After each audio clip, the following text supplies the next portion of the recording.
pour retirer de l'argent. Quand je suis ressorti, ils m'ont arrêté et m'ont emmené ici. Je leur ai dit que je vivais à Anse-à-Pitre, en Haïti.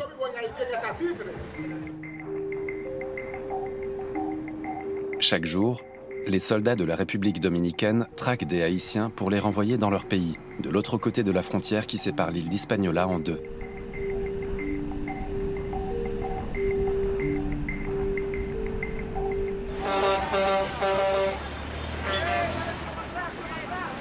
En 2022, environ 75 000 Haïtiens ont été ainsi expulsés, et pour beaucoup d'entre eux, sans même vérifier s'ils bénéficiaient d'un permis de séjour.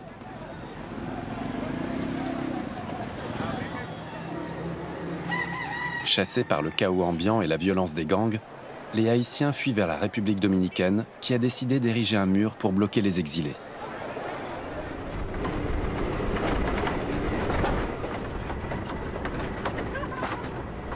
Depuis 12 ans, le colonel Adamès dirige la police des frontières de Dajabón, la principale ville frontalière du nord de l'île. Le gouvernement dominicain compte investir plus de 30 millions d'euros pour renforcer les contrôles.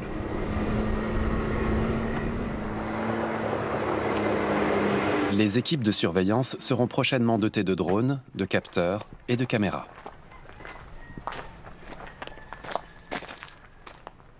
Non, le mur n'est pas une frontière, c'est une mesure de sécurité comme il en existe ailleurs. Le mur empêche les actes illégaux et il les empêche aussi bien du côté haïtien que du côté dominicain. La frontière entre les deux pays s'étend sur près de 400 km. Le mur ne devrait se dresser que sur la moitié du parcours. À ce jour, seuls 5 petits kilomètres, de part et d'autre du pont frontalier de Dajabón, ont été achevés.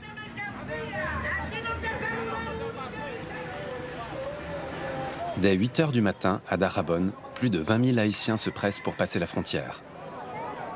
Ils attendent depuis plusieurs heures à Ouanaminthe, côté haïtien.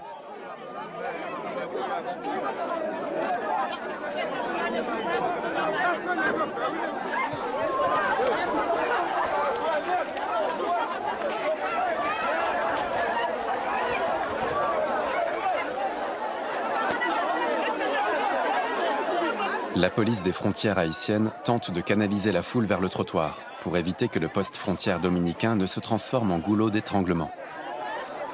La frontière Ouanaminthe-Dajabón est l'un des 4 points de passage officiels entre les deux pays. C'est aussi le plus fréquenté.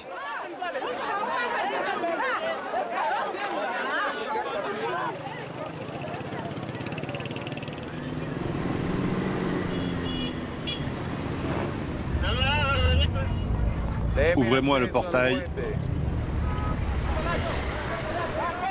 Le rôle du colonel Adamès est de veiller à ce que seuls les Haïtiens détenteurs d'un visa en règle entrent dans le pays. Tous ces gens-là, vous les dégagez. Personne n'est supposé être ici. Faites-les partir. Contrôlez les véhicules. Et fouillez-les tous. Ils cherchent des failles dans la frontière. Plus la situation chez eux se dégrade, plus ils sont nombreux à vouloir venir ici. 2 fois par semaine, les Haïtiens ont la possibilité de se rendre légalement du côté dominicain sans visa ni passeport. Ils ont alors accès à un marché entièrement clôturé où ils peuvent acheter des marchandises hors taxes. Mais beaucoup d'entre eux rêvent de s'installer en République dominicaine. Un rêve rendu possible grâce aux passeurs. Celui que nous avons rencontré se fait appeler Coyote. Il veut rester anonyme, car son témoignage ne l'incrimine pas seulement lui. Il met aussi en cause l'armée dominicaine. L'or noir, c'est comme ça qu'on appelle les Haïtiens à Dajabón. J'entasse jusqu'à 30 Haïtiens dans notre van. Je retire les sièges pour faire de la place, puis on va au poste de contrôle. Le chauffeur est ici, moi je suis copilote, je gère les passagers. Quand j'ai 20 personnes à 500 pesos, ça fait 10 000 pesos. Vous voyez? C'est un trafic qui rapporte énormément d'argent. Les officiers, comme le colonel, deviennent multimillionnaires. Parce que le colonel a des hommes qui laissent entrer les Haïtiens contre de l'argent. Si les Haïtiens paient, ils les laissent passer. Pour 1000 pesos, n'importe quel Haïtien passe le pont. Ces pratiques de corruption nous ont été confirmées par d'autres sources. Contacté par écrit, le colonel Adames a nié ces accusations. Selon lui, elles seraient inventées par des trafiquants pour fragiliser les forces de l'ordre. Les expulsions ont été décrétées par le président dominicain qui a décliné notre demande d'interview. Mais cette décision a de quoi surprendre, car sans les Haïtiens, rien ne fonctionne dans les secteurs du bâtiment, de l'agriculture ou du tourisme. Entassés dans des camions-cellules, les Haïtiens sont reconduits à la frontière. Certains parviennent à s'échapper dès leur arrivée. Mais la plupart devront retraverser le pont et retourner dans leur pays. Face à la crise en Haïti, l'ONU demande de ne plus expulser d'Haïtiens. Mais même les États-Unis continuent de le faire. 2 bus viennent d'arriver. On va les accueillir et puis on examinera leur situation. Ce responsable de l'OIM, l'Organisation internationale pour les migrations, prend en charge les expulsés du côté haïtien, et notamment des enfants qui se retrouvent ici sans leurs parents.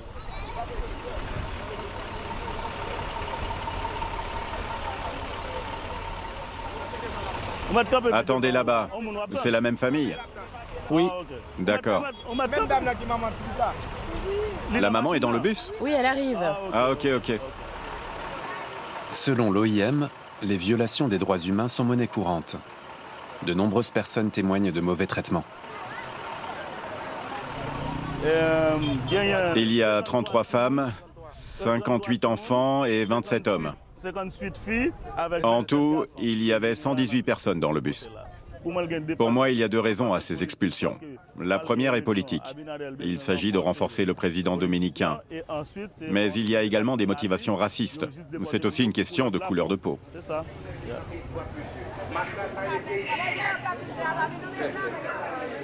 Presque tous les Haïtiens sont d'origine africaine, donc plus noirs de peau que les Dominicains. Un héritage de la traite des esclaves par les Français.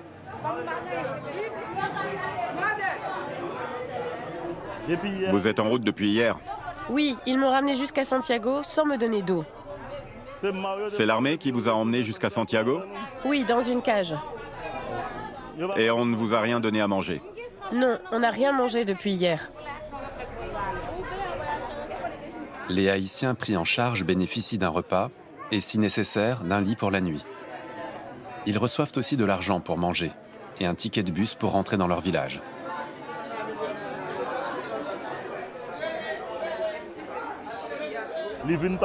La situation empire car le rythme des expulsions s'accélère. Les gens racontent qu'on vient les chercher chez eux, ou qu'on les arrête dans la rue, ou dans les champs où ils travaillent. En fait, ils vont chercher les Haïtiens partout où ils peuvent les trouver.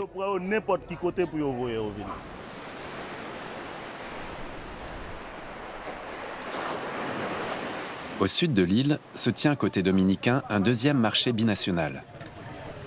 Enelia Maxé va y faire ses achats.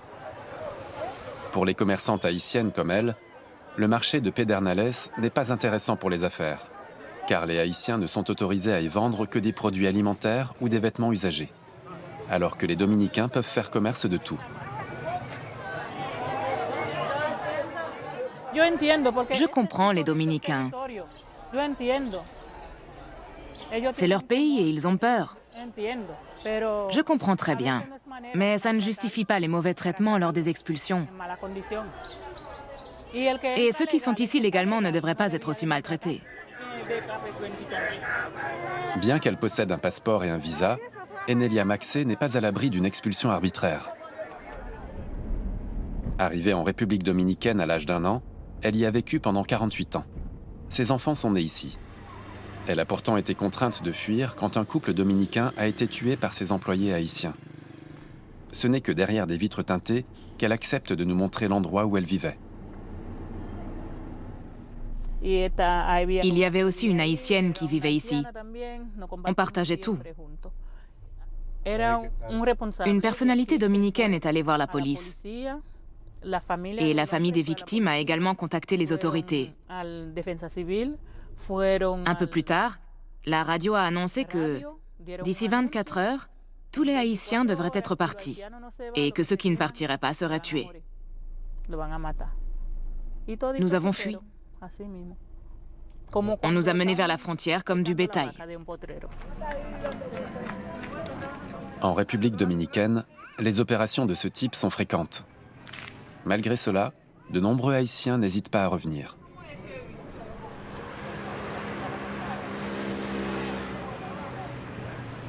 Aujourd'hui, si Enelia Maxé vit du côté haïtien, elle tient quand même un commerce en République dominicaine.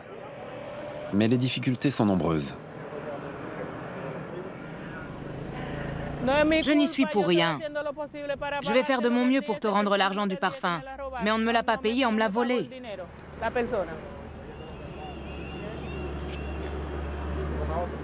Des voyous viennent harceler Enelia. La présence de notre caméra ne les impressionne pas. Ça coûte 6 000 pesos, jeune homme.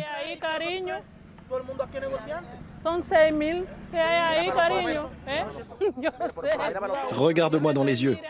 Je t'en donne 4 500. Non, je ne peux pas te vendre ça moins cher.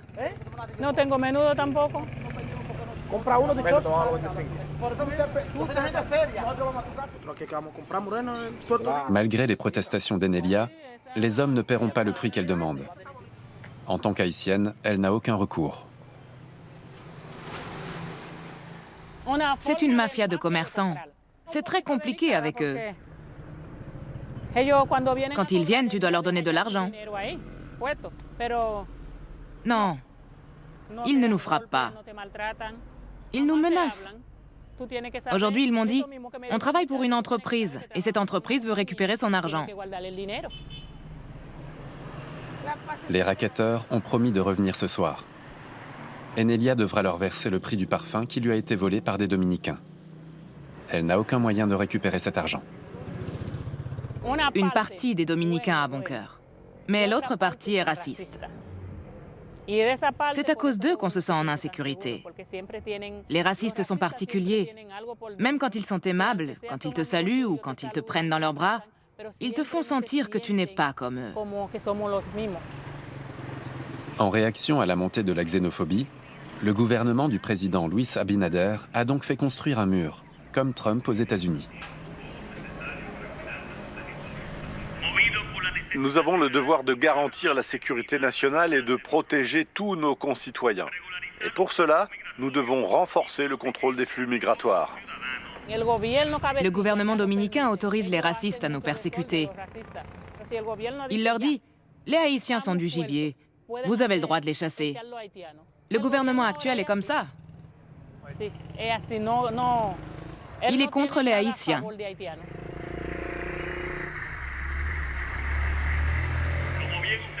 Comme chacun sait, le pays voisin est confronté à une double crise, sécuritaire et institutionnelle. Le peuple haïtien fait face à une instabilité politique extrêmement préoccupante qui a engendré une grave crise économique et alimentaire.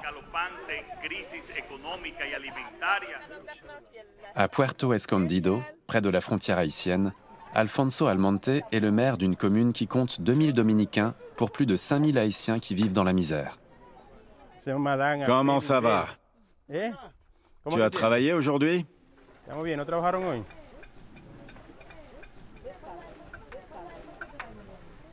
J'ai une question. Comment les Dominicains te traitent-ils ici? Je ne sais pas. Ici, on voit comment se passe la cohabitation en République dominicaine dans les endroits où les Haïtiens ont le droit de s'installer. Les logements sont miséreux et les conditions de vie sont indignes. Et ça reflète la réalité des Haïtiens, ici à Puerto Escondido. Mais cela montre aussi qu'il y a une cohabitation saine entre les Dominicains et nos frères haïtiens. Il y a un pasteur ici, non? Où est-ce qu'on peut le trouver?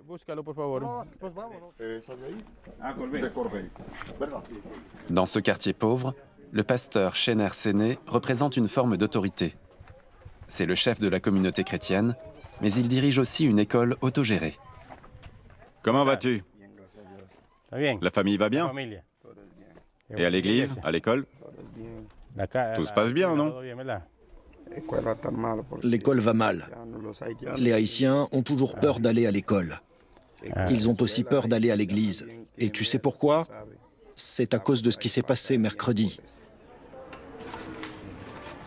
Au milieu de la nuit, des agents de l'Office des étrangers ont arrêté 100 adultes et 60 enfants. 5 d'entre eux n'avaient pas de parents.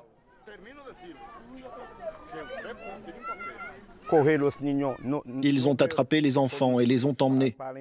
Ils les ont fait monter dans un camion et ils les ont emmenés. J'ai tout vu, c'est un crime. Les Haïtiens aident les Dominicains et vice-versa. L'entreprise là-bas qui cultive le raisin emploie environ 300 Haïtiens. C'est un travail dur. Ma femme et mes enfants travaillent là-bas. Mais les enfants n'ont accès ni à une école, ni aux soins de santé. Ce n'est pas une vie. Ici, les Haïtiens n'ont pas de vie. La vague d'immigration actuelle est un défi pour le gouvernement.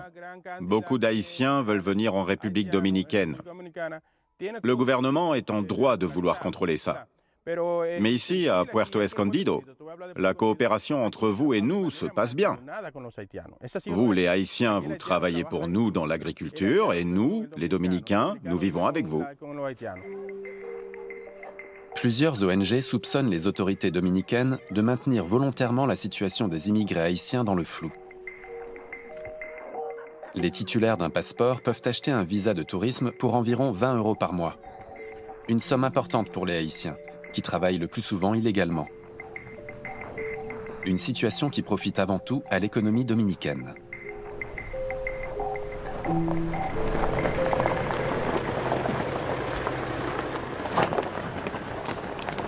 Puerto Escondido jouxte une réserve de biosphère.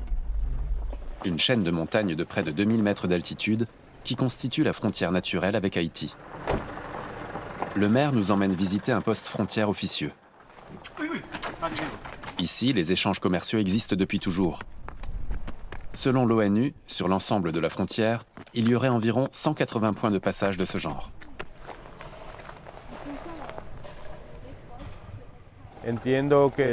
Pour moi, ce n'est pas un mur qui permettra de résoudre le problème de la migration haïtienne vers la République dominicaine, car le mur sera franchissable. Une frontière aussi longue ne peut pas être contrôlée à 100%. Tous ces millions pourraient être investis dans des projets plus utiles. Et on va vite se rendre compte que cet argent a été dépensé pour rien. À mon avis, le mur ne résoudra pas le problème de la migration. L'écart de développement entre ces deux pays voisins est sans doute l'un des plus importants au monde. Le produit national brut dominicain est 10 fois plus élevé que celui d'Haïti. Nous retrouvons le pasteur Chener Séné. Il veut nous montrer quelque chose. Sans témoin. Bonsoir. Les soldats sont arrivés vers 11 h du soir. Vers 3 h du matin, ils sont repartis, en embarquant beaucoup de gens. Et il n'y avait personne pour faire valoir leurs droits. J'aurais été le seul à pouvoir le faire, mais ils m'auraient arrêté aussi. Et donc, ils ont pu faire tout ce qu'ils voulaient. Ils ont même emporté le bébé d'une de mes proches. C'était d'une cruauté incroyable. Et ça t'a vraiment fait mal. J'ai une vidéo à vous montrer. On y voit les huttes qu'ils ont démolies. Ils ont tapé dessus à coups de marteau jusqu'à ce qu'elles s'effondrent. Là, on voit les décombres. Les bâches et les matériaux avec lesquels la hutte avait été construite. Ça a été très dur pour nous. Ici, les Haïtiens sont traités comme des esclaves. Quand tu es malade, tu ne peux pas aller à l'hôpital parce que si tu y vas, tu risques de te faire arrêter. Les entreprises d'ici veulent bien de la main-d'œuvre haïtienne, mais uniquement pour du travail clandestin, pour pouvoir nous payer ce qu'elles veulent et pour pouvoir nous traiter comme elles le veulent. Et nous n'avons personne pour défendre nos droits.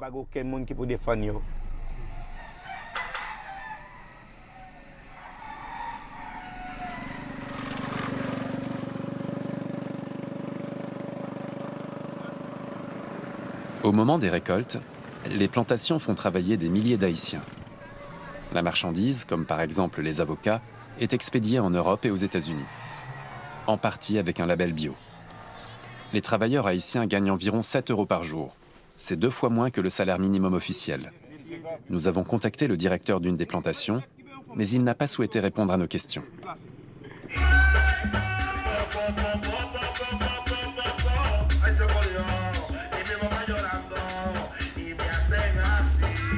Ce soir, Puerto Escondido est en fête.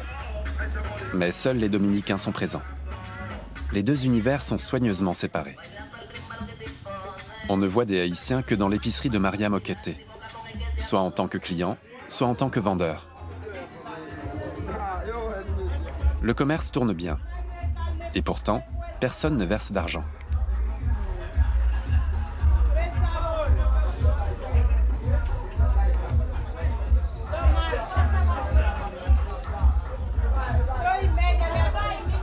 Maria Moquete note tout ce que les Haïtiens lui achètent et reporte les montants à payer dans son registre.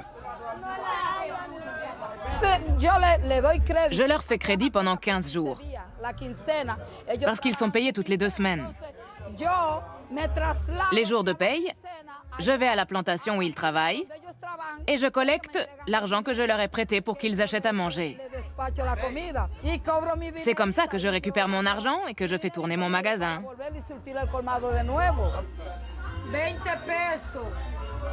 En d'autres termes, les travailleurs dépensent une part importante de leur paie avant même de la toucher.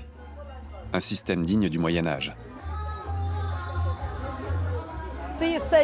S'ils ferment la frontière et que les Haïtiens ne peuvent plus venir, ce sera la catastrophe. Parce que les Haïtiens travaillent pour nous. Et pour mon magasin, ils sont une source importante de revenus. Ils travaillent dans l'agriculture. Regardez comme ils travaillent.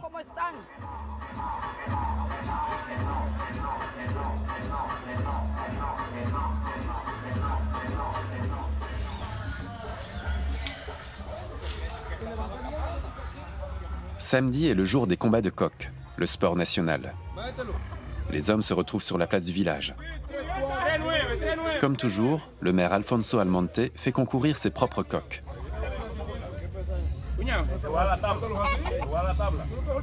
L'alcool coule à flot et délie les langues, notamment quand il est question d'immigration. Dehors, tous les clandestins, tous ceux qui n'ont pas de papier devraient retourner dans leur pays. On n'a pas besoin des travailleurs haïtiens.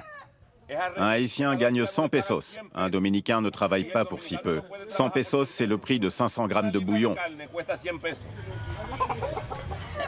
En février, c'est l'anniversaire de l'indépendance de la République dominicaine. On fête notre indépendance par rapport à Haïti. Et qu'est-ce qui va se passer?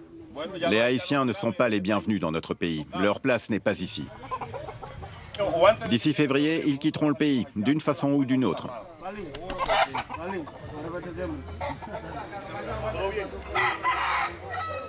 Plongé dans un chaos sans fin, Haïti continuera encore longtemps de générer des flots de candidats à l'exil que la République dominicaine se refuse à accueillir, dissociant un peu plus le destin de deux voisins, unis par une même terre, mais séparés par leur histoire.